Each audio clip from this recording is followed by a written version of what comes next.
ẹ̀yin èèyàn, bọ́ọ̀lù ẹ̀rọ àríkẹ́ mà ti bẹ́ o, ìyẹn ládùúgbò rẹ̀ gangan mà ní. Ohun tó ṣẹlẹ̀ gan ẹ wá gbọ́ o, ẹ̀rọ àríkẹ́ mà ti fi ìdí rẹmi ládùúgbò rẹ̀. Gómìnà Ademola Adeleke ó mà ti gbé igbá orókè o ládùúgbò ẹ̀rọ àríkẹ́ gangan. Àwọn èèyàn ti fò fáyọ̀, kódà ẹ̀rín ti gba ẹnu àwọn ẹgbẹ́ àkọọ́dù wípé pẹ̀lú gbogbo ariwo ẹ̀rọ àríkẹ́ tèpètèpè, àwọn tó fi àríkẹ́ àwọn tó sún sẹ́yìn o ládùúgbò rẹ̀ gangan. Ẹ̀yin èèyàn, gómìnà Ademola Adeleke ó mà ti jáwé olúborí o ládùúgbò tí ẹ̀rọ àríkẹ́ gangan wà o.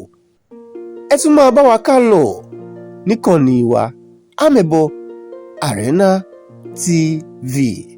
Ó dàbọ̀.